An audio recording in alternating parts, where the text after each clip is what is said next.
everyone. This is Courtney Roland, Mark Passwaters, and Jamie McCoy, all here for the Aggielle F-Word Meaning Football podcast.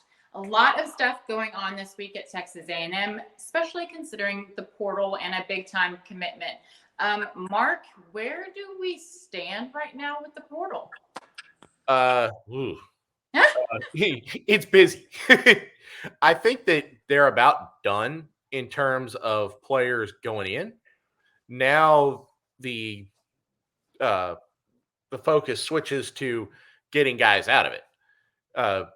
The only concern I have right now is the rumor that Edgerrin Cooper may go in, which would be rough, to put it mildly. But outside of that, I think A&M has the players that are going in, and now they've just got to start figuring out who they're going to go after in the portal. And I think that one thing for sure, the target areas have got to be pretty clear. It's offensive tackle, wide receiver, corner, and now definitely linebacker, which sounds like something we've been saying for, 20 years, Jamie? Oh, yeah. Jamie, what kind of difference are you seeing with the portal? I know the portal wasn't there when you were in college and in school and playing, but what differences, major differences, especially considering Texas A&M, are you seeing with the portal? To be honest with you, I can't say the differences that I've seen because as much of a fan as I am of A&M, I don't take it from that perspective as far as staying so dialed in that I know who's doing what. I know that Marshall entered the portal. We had another linebacker. Correct, is Edgerrin Cooper? He's 45, right? Yep. Hearing that from you, Mark, I'm like, that sure would be a big blow. But for me, I'm like, I don't know where that would come from if that were the case. I mean, he had every opportunity and made the most of his opportunities. Yeah. There was a snap last night where he allegedly said, I'm going in the portal, but there's been nothing else. So, and let's face it, social media. Yeah, there have been guys, not just at A&M, but elsewhere that have just decided that it'd be real funny to act like they're going in the portal and they'd be like, psych. So, I hope that's the case. I don't want to believe anything until I hear it, but no, Edgerrin's a great player. Yeah, he is not in the portal. I know that for sure, but he may be considering, and in which case, things that were verboten in your time to even discuss are now legal. I mean, well, hit him with more NIL, I guess. Yeah. To go back to Courtney's initial question, we need to hit all these areas of need. For anybody that's in the portal and happens to play one of those positions that you mentioned, Courtney, I don't know why you wouldn't see A&M as a great landing spot. Not only with all the young talent coming back, or the ones that are coming back, but seeing that that's a position of need, I don't know why you wouldn't see yourself coming in and plugging in and getting on the field immediately. So I said it, I know, on one of my TexAgs interviews, but whoever wants to come put their hand in the pile, we're here with open arms and ready and waiting. Come on. So has there been 17 that have gone in the portal? I think it's more than that. I think it's closer to 20. But Let's keep in mind, 3 of those guys, there was no way they were coming back. Marshall, Harris, Williams. Right. That was not just problems with the program. That was problems with the university. Mm-hmm. So they were gone. And then 2 of the ones that are in, Donnell Harris and Dallas Walker, weren't even on the team last year. So, some of the numbers are a little bit skewed. But one thing that's been a positive, at least in my opinion, is that very few of these guys have gone in for any other reason outside of playing time. Okay. So question, we've talked about all the guys going in and, transferring out of A&M. What about coming to? Well, it's still early in the process for that. But one guy that is definitely a target of interest is Mason Cobb, the linebacker from Oklahoma State. He led them in tackles last year with, I believe, 96. So he's got a nose for the ball, and he's supposed to be in town, I believe, this weekend to visit. Okay. So obviously he's a priority target. They're also after Tony Grimes, which is a name that I know that you recall because A&M was after him before he committed to UNC, the former 5-star corner. So they're after him again, and yeah, I think they've got a shot, but certainly it's going to be difficult to get him because everybody else is after him too. Mm-hmm. Recruiting process all over again. Yeah, and then there's another guy out of the University of Virginia, Fentrell Cypress, another corner, and they're after him as well. Those are guys that everybody in the country is after, but A&M got in early.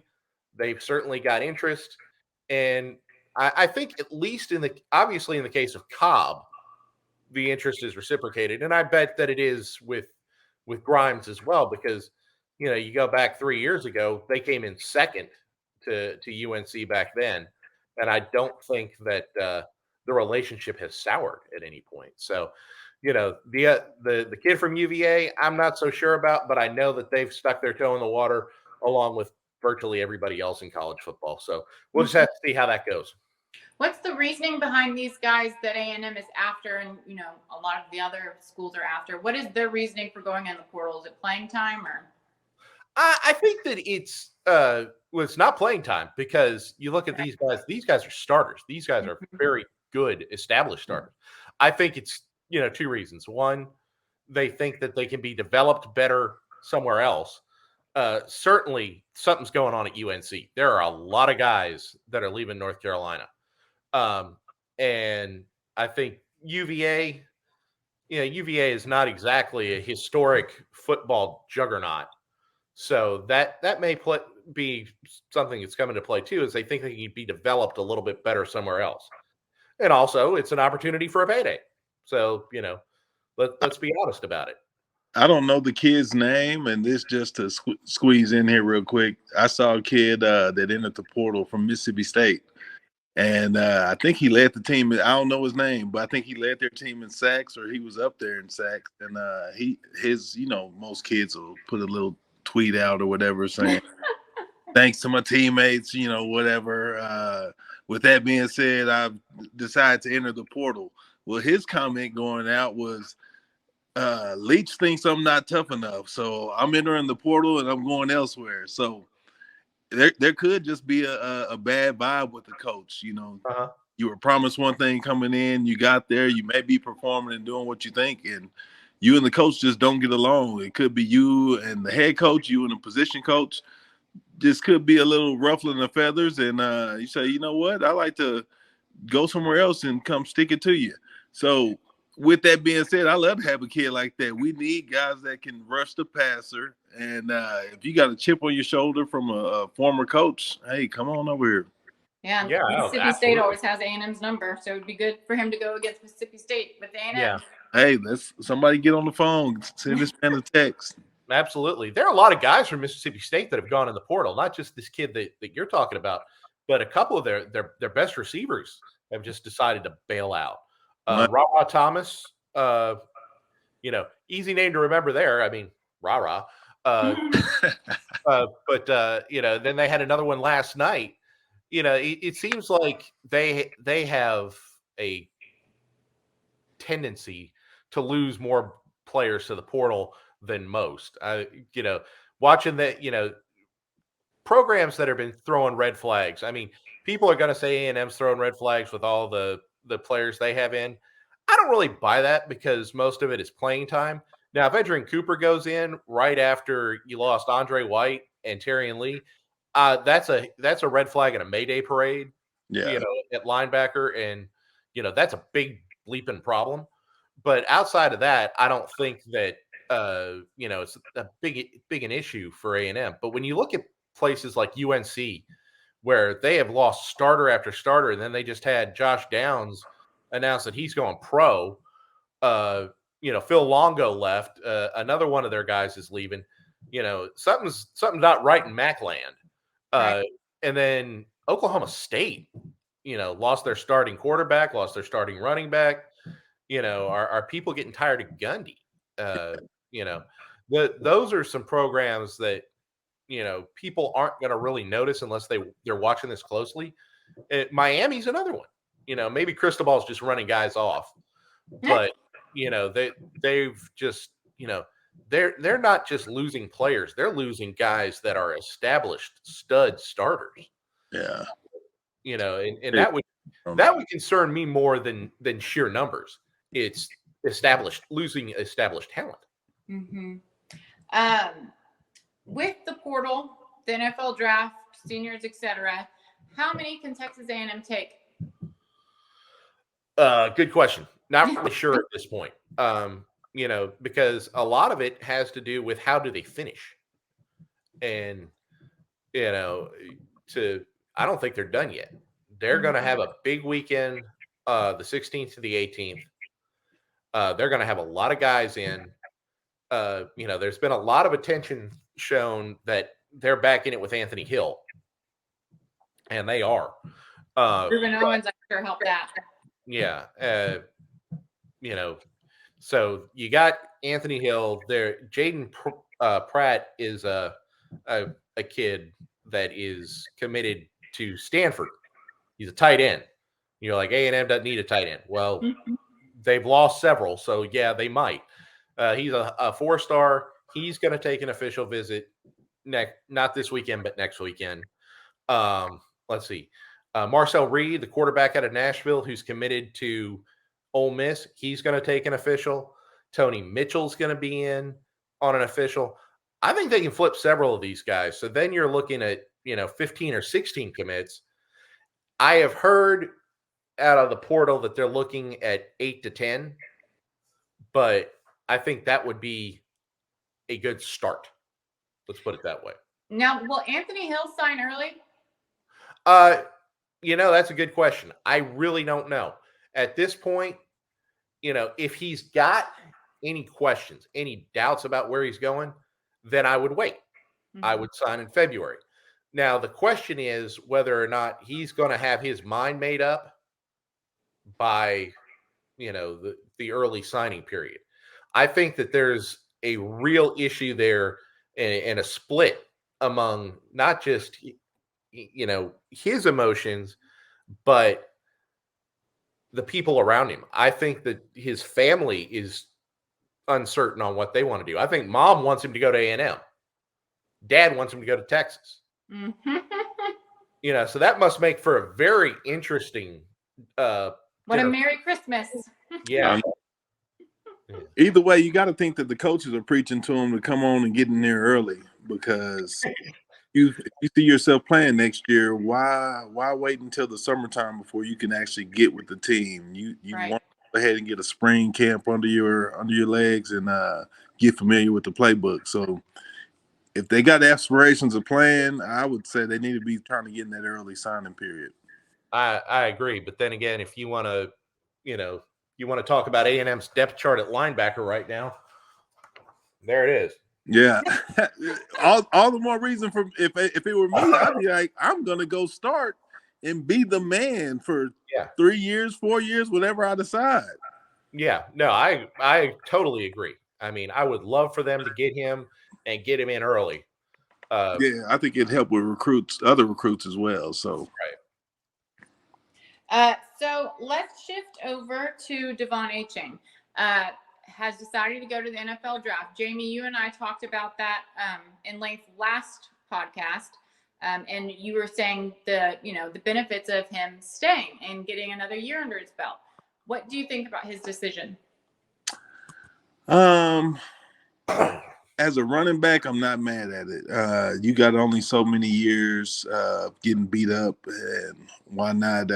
Not that he couldn't have gotten paid with an NIL deal, but why not go and go ahead and start your miles early in the NFL? I think it would have done him well to come back and get a little more meat on his bones and just enjoy being a senior and just kind of going through it. One last hoorah with the boys. But I'm excited for him. I know in my fantasy league, I'll definitely be trying to see if anybody's on the lookout for him, and I'll definitely try to add him to my squad because I know what he's capable of and know what he can do. But no, I think it would have done him well to come back another year. It definitely would have helped us a lot. But I know if the right team picks him up, which I think they will because he's not the biggest, I think he could do wonders for somebody. So I'll definitely be on the lookout for him and see which team he goes to. I'm excited for him. You better start running faster because those hits in the NFL. Oh yeah, they'll understand. That's the one thing about the NFL is once you get up there, there's no more. Oh, I had a bad day in practice. You got to come with it every single day, and that's it's grown men with mortgage and children's future on the line, so they come with it. And I don't know. I want everybody to enjoy being a kid as long as they can because it's real. Because then real life happens, right? Oh yeah. My argument on him staying has been it's a deep draft for running backs. Mm-hmm. There's going to be a lot of really good players in it. And, strangely enough, well, not strangely enough, I've been arguing he needs to help his draft status. Well, shoot. Mel Kiper has him as the number 2 running back overall. Yeah. Wow. Behind Bijan. Yeah. When at that point, you got to go. Yeah, when you're up there that high, that's my one thing. When they're grading you as a first round pick, hey, there's not too much more you could do. I would have loved if he would have came back and got 100 to 200 yards every game next year. Yeah. I was just thinking he could possibly be a Heisman. But yeah, I totally agree. But I mean, you look at the body of work: 2,400 yards rushing, a couple of kick return touchdowns, 6.4 yards a carry for your career.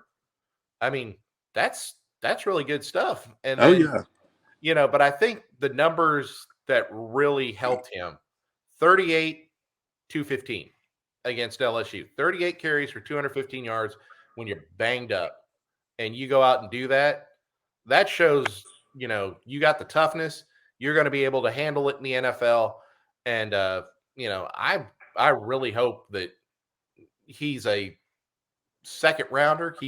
Talent-wise, he's a first rounder. But, yeah. Jamie, you know that running backs are getting screwed in the draft these days. They don't want to waste that first round pick and have to do the whole fifth year option and all of that. They'd rather just wait as long as they could. They'll take an old lineman before.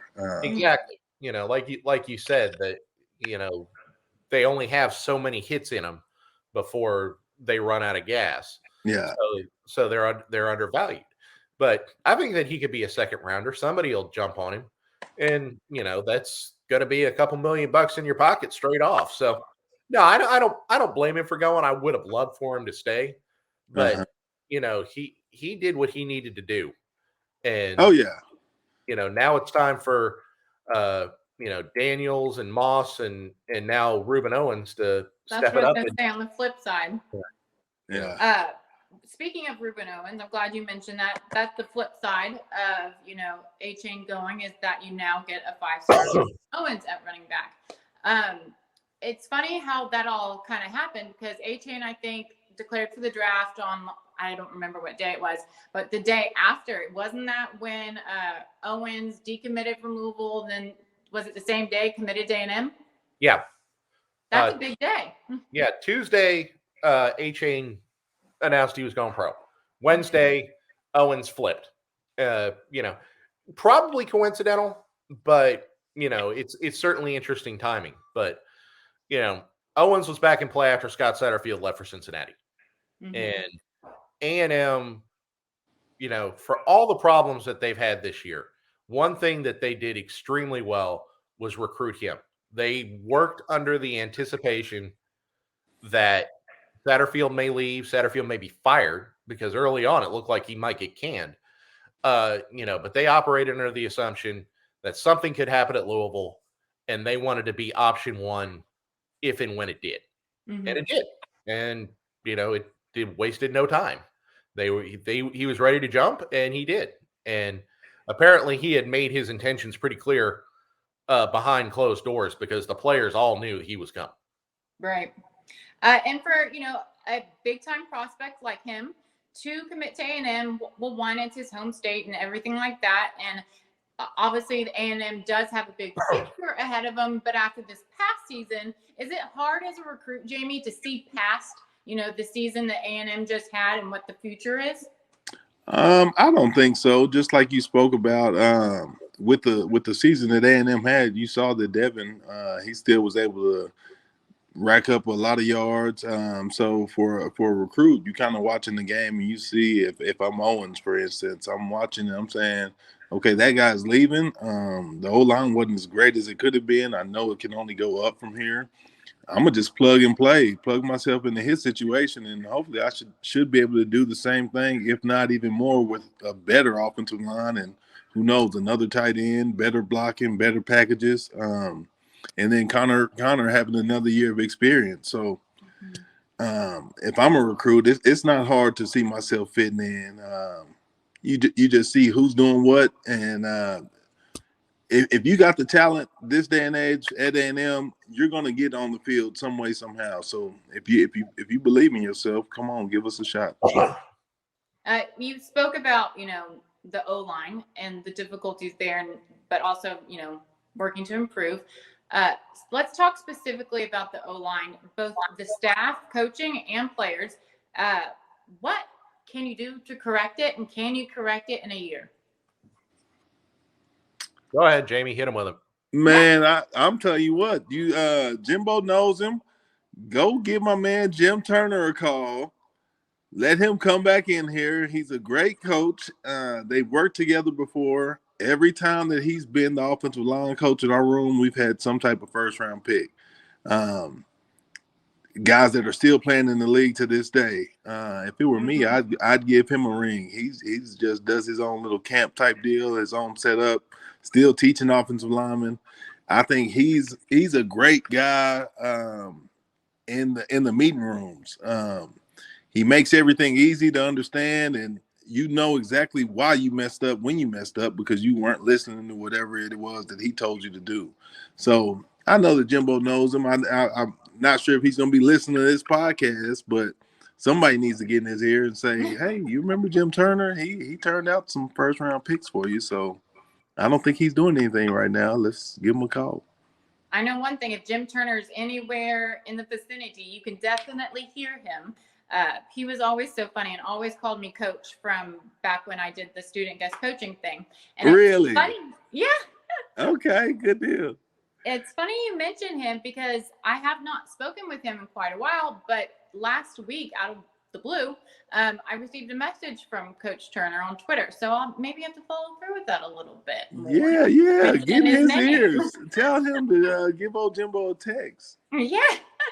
Let me tell you how to do it, Jimbo. Yeah. Well, Mark, what do you see with the O-line? Well, I think Jamie's on the right track. I don't know if it's going to be Jim, but they definitely need to make a change in terms of position coach. Mm-hmm. The disconnect there is pretty obvious between the players and the coaches. So that's no good. I do think that they're going to improve one way or the other. You look at it, Trey Zune played 11 games out of 12 with a busted shoulder and a knee that was popping out during games. He's already had surgery on both. And in spite of that, some places had him as a freshman all SEC or all American. The potential's still there. You should bring everybody back. Logically speaking, Layden Robinson would, going in the draft right now, bluntly, I think would be a mistake. He would be going in at a low. So I think you can bring back Zune. You've got going to have three different options at left guard at least. Let's just say Cam Dewberry stays in. Then you got Bryce Foster will be back. Layden should come back, and then Deuce Father. I mean, you got the same five that you should have had all year, and presumably they'll be healthy. Now, they need to work as a group. That was something that they did not do at all this year. I think Jamie can Jamie can attest to that. I mean, you look like 5 individuals and not one unit, Yeah. which is not what you need on the offensive line. Mhm. So, I think they're going to improve one way or the other. And I think that they're going to be active in the portal, bringing in some experienced guys, which should make depth at the very least better. But the status quo is not acceptable. It has to change. That's my opinion on it. OC, offense coordinator. Who's going to be calling the plays? When's it going to happen? I thought it was Garrett Riley for sure. I've been hearing it all week. And then this morning, now I don't know. I mean, I'm hearing names like Dan Mullen again, Bobby Petrino. I mean, that would be it. Just, I mean, if you end up with Bobby Petrino, that is a bust. That's like basically hiring Steve Adazio. You're going off a guy with a past track record and no tangible present results. Mm-hmm. Why are they looking for an offensive coordinator? Because what A&M has is stale. Are you sure that bringing Bobby Petrino in wouldn't just be changing to a different, kind of stale? And, Hearing Petrino makes me think that's just somebody that's going to let Jimbo still do what he wants to do. Mm-hmm. Yep. That I'm with you, Mark. I'd love to see Riley. Or just somebody with some type of pop. We need somebody that a young kid is going to say, man, okay, yeah, I'm on board. Yeah, I mean, if it's Bobby Petrino and they bring in Bobby Petrino, is a 16 or 17-year-old going to go, wow? No, his dad or his older brother is going to go, wow. And guess what? We're not recruiting them. So that's my concern is, all of this has been built up. There's going to be the big change. This is going to alter the equation and it's going to get things going right. And then you bring in a guy, who hadn't been an offensive coordinator, God knows how long. That to me, that would just sound like, you get out there and you jump off the diving board, the high platform, and you got the swan dive, and there's no water in the pool. Yeah, I definitely think someone young, hip, with swag, I think that's what they say nowadays, would definitely resonate with the recruits and the players. Someone with some hype and some, I don't know, tempo, I guess. Do you think it'll be soon, Mark? Like, to make an impact with 2023? It's got to be soon. Yeah. If they're going to have any chance at flipping guys like Reed or getting some of these wide receivers to come in, you got to do it quick. And, I really anticipated that it was supposed to be, was going to be done by now. And it just seems to be dragging on and dragging on and dragging on. And, maybe I was just a little too anxious about, the possibility of them getting this done before the season ended. And then you just, plug the guy in. But I mean, you look at the track record with Jimbo since he's been here, hires have not been quick. Mm-hmm. So, hopefully, that they have a guy and they're going to be ready to make a move here in the next few days, because if they're going to have any shot at getting some of these talented young guys, instead of just begging them not to make a move until February, it's got to be done in the next few days. Right. Well, a lot of excitement, like you said, recruiting this weekend, a big weekend next weekend for recruiting. Lots going on. I appreciate it, guys. It's about all I have, unless there's any other hot topics you want to talk about. God, no. Maybe we get back on and get this hire. I think it'll happen by Monday. So maybe we'll have something fresh to talk about. Your lips to God's ears. That would be awesome. All right. Well, everyone tune back in to the Aggie Yell F-Word Football Podcast next week. Be sure to like it, share it, and let us know what you think. Until next time. Peace. Thank you, guys.